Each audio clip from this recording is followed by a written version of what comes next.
شهر رمضان الذي أنزل فيه القرآن. بسم اللہ الرحمن الرحیم. السلام علیکم ورحمۃ اللہ وبرکاتہ. رمضان المبارک کا مہینہ اپنی لامحدود برکتوں اور رحمتوں کے ساتھ امت اسلامیہ پر سایہ فگن ہونے والا ہے. یہ مہینہ اللہ تعالیٰ کی طرف سے ایک تحفہ اور انعام ہے. اس مہینہ میں اللہ تعالیٰ نے قرآن مجید کو نازل کیا. حضرت ابو ہریرہ رضی اللہ تعالیٰ عنہ بیان کرتے ہیں کہ آپ صلی اللہ علیہ وسلم نے فرمایا کہ جب رمضان آتا ہے تو جنت کے دروازوں کو کھول دیا جاتا ہے اور جہنم کے دروازوں کو بند کر دیا جاتا ہے اور تمام شیاطین کو جکڑ لیا جاتا ہے. حضرت جابر بن عبداللہ رضی اللہ تعالیٰ عنہ بیان کرتے ہیں کہ آپ صلی اللہ علیہ وسلم نے فرمایا کہ میری امت کو اس مہینے میں 5 تحفے ملتے ہیں جو اس سے پہلے کسی امت کو نہیں ملے. پہلا یہ کہ جب رمضان کی پہلی رات آتی ہے تو اللہ تعالیٰ ان کی طرف نظر التفات فرماتا ہے اور جس پر اس کی نظر رحمت پڑ جائے تو اسے کبھی عذاب نہیں دے گا. دوسرا یہ کہ شام کے وقت جب روزہ دار کے منہ کی بو آتی ہے اللہ تعالیٰ کو کستوری کی خوشبو سے بھی زیادہ اچھی لگتی ہے. تیسرا یہ کہ روزہ دار کے لیے فرشتے ہر دن اور ہر رات اس کی مغفرت کی دعا کرتے رہتے ہیں. چوتھا یہ کہ اللہ تعالیٰ اپنی جنت کو یہ حکم دیتا ہے کہ میرے بندوں کے لیے اپنے آپ کو تیار کر لے اور مزین ہو جا تاکہ میرے بندے دنیا کی تھکاوٹ سے میرے گھر اور میرے دار رحمت میں پہنچ کر آرام حاصل کریں. پانچواں انعام میری امت کے لیے یہ ہے کہ رمضان کی جب آخری رات آتی ہے تو ان سب کو بخش دیا جاتا ہے.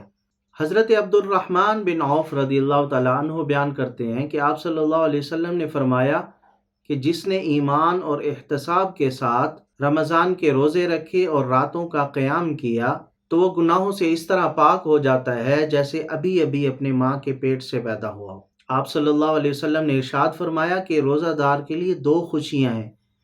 ایک خوشی اس کے افطار کے وقت اور دوسری خوشی اپنے رب سے ملاقات کے وقت ہوتی ہے. ناظرین، رمضان المبارک کے بابرکت مہینے کی تعظیم اور اکرام کرنا ہمارے لیے بے حد ضروری ہے. یہ مہینہ اللہ تعالیٰ کی طرف سے بہت بڑی نعمت ہے. نبی اکرم صلی اللہ علیہ وآلہ وسلم کا یہ معمول تھا کہ آپ صلی اللہ علیہ وآلہ وسلم اس بابرکت مہینے کے آنے سے پہلے اس کی تیاری کرتے تھے اور اس کے لیے دعا کرتے تھے. آپ صلی اللہ علیہ وسلم فرماتے، اے اللہ ہمارے لیے رجب اور شعبان کو بابرکت بنا دے اور ہم سب کو رمضان المبارک کا بابرکت مہینہ نصیب فرما.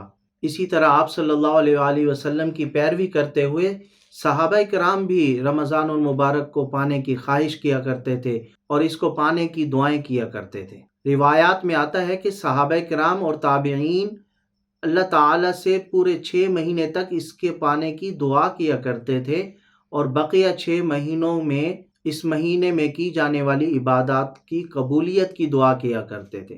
حضرت عائشہ صدیقہ رضی اللہ تعالیٰ عنہ فرماتی ہیں کہ آپ صلی اللہ علیہ وآلہ وسلم رمضان المبارک کے علاوہ ماہ شعبان میں سب سے زیادہ روزہ رکھا کرتے تھے. جب شعبان کا آغاز ہوتا تو صحابہ کرام اپنی پوری تیاری کس لیتے تھے، قرآن مجید کی تلاوت کرتے رہتے تھے اور اپنے مال کی زکوٰۃ دیتے تاکہ اس مہینے میں فقیر اور مسکین لوگوں کی مدد ہو سکے. اور جب رمضان المبارک شروع ہو جاتا تو آپ صلی اللہ علیہ وسلم یوں دعا فرماتے تھے کہ اے اللہ مجھے رمضان کے لیے سلامتی یعنی صحت اور تندرستی عطا فرما اور میرے لیے رمضان کو ہر قسم کی مصیبتوں سے محفوظ فرما.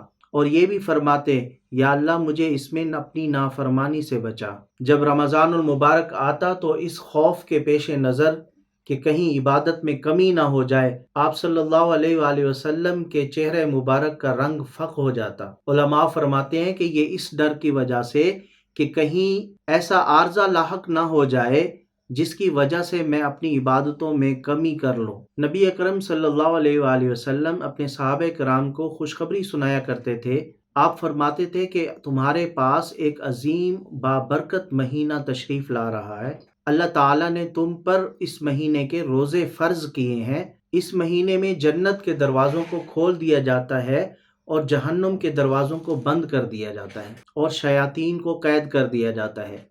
اس بابرکت مہینے میں ایک رات ایسی بھی ہے جو 1000 راتوں سے بھی زیادہ افضل ہے۔ جو اس رات نیکی سے محروم ہو گیا وہ یقیناً محروم ہو گیا۔ نبی اکرم صلی اللہ علیہ وآلہ وسلم صحابہ کرام کے ساتھ ساتھ رمضان المبارک کو بھی خوش آمدید کہتے تھے۔ آپ صلی اللہ علیہ وسلم ارشاد فرماتے کہ تمہارے پاس تمام مہینوں کا سردار آ گیا ہے، یعنی رمضان المبارک کا مہینہ آ گیا ہے۔ آپ فرماتے کہ ہم اسے خوش آمدید کہتے ہیں۔ ایک حدیث میں ہے کہ آپ صلی اللہ علیہ وآلہ وسلم اپنی امت کو رمضان المبارک میں عبادت کرنے کی یوں ترغیب دی۔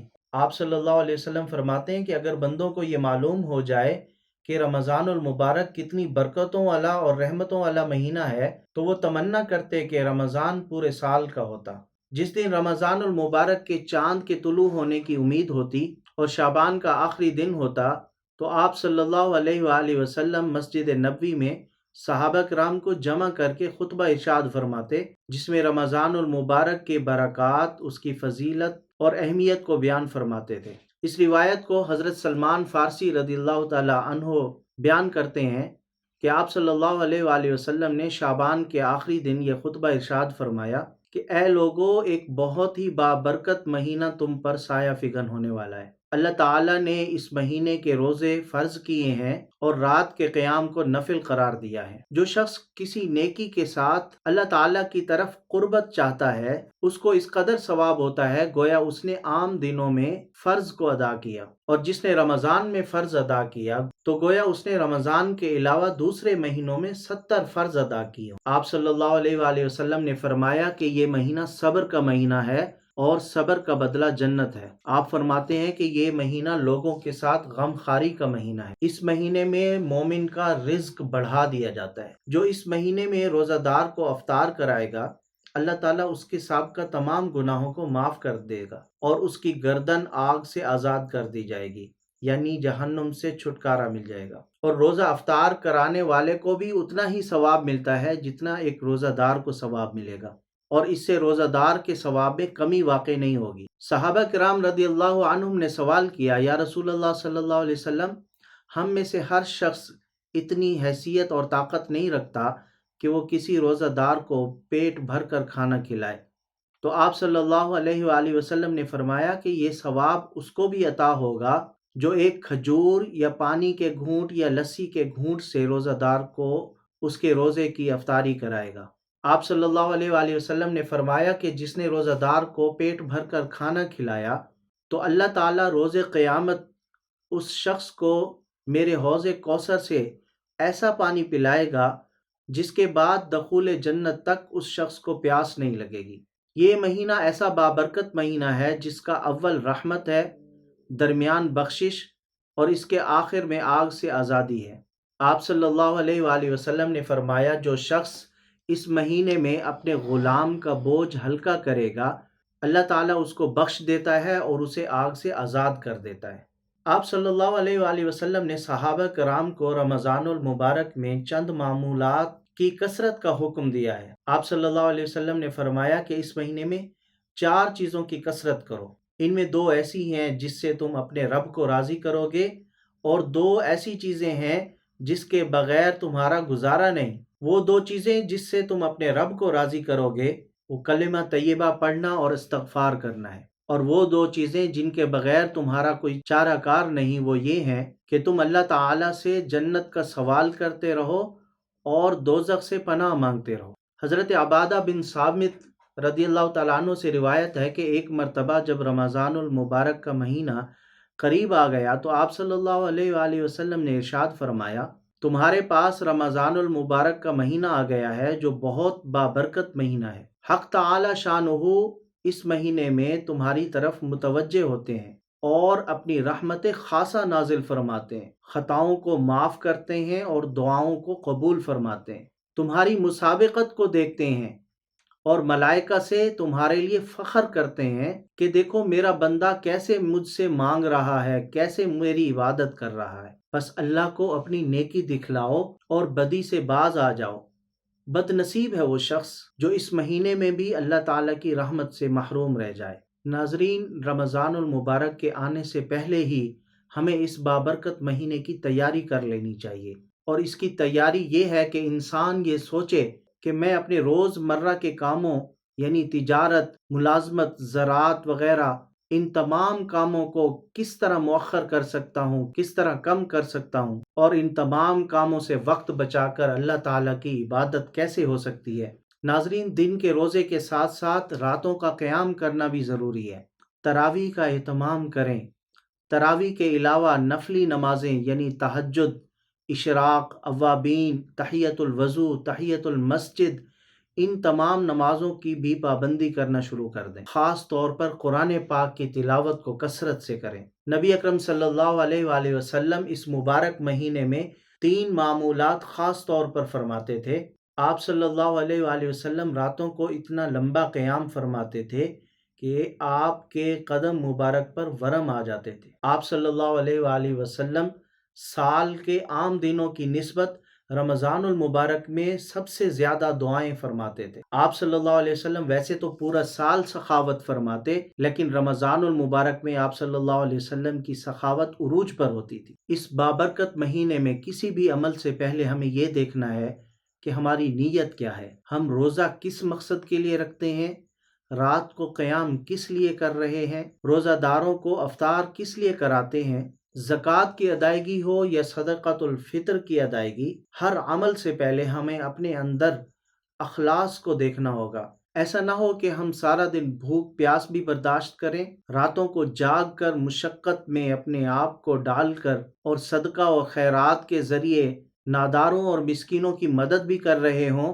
لیکن ریا اور دکھلاوے کی وجہ سے ہمارے سارے اعمال ضائع ہو رہے ہوں اور ہمارے نامہ اعمال میں نہ روزہ لکھا جا رہا ہو، نہ نماز لکھی جا رہی ہو، نہ ہی صدقہ قبول کیا جا رہا ہو۔ نبی اکرم صلی اللہ علیہ وآلہ وسلم نے فرمایا کہ جس نے دکھلاوے کے ساتھ نماز پڑھی، یعنی اس کے اندر یہ بات آ جائے کہ لوگ مجھے نمازی کہنا شروع کر دیں، یا لوگ یہ کہنا شروع کر دیں کہ اس نے تو سارے مہینے کے سارے روزے رکھے اور صدقہ بھی اس لیے کیا کہ تاکہ لوگ اس کی سخاوت کو دیکھیں، تو آپ صلی اللہ علیہ وآلہ وسلم نے فرمایا کہ گویا اس نے شرک کیا۔ ناظرین، اس بابرکت مہینے میں اپنی مناجات کو کثرت سے کریں، اللہ تعالیٰ سے بہت مانگیں۔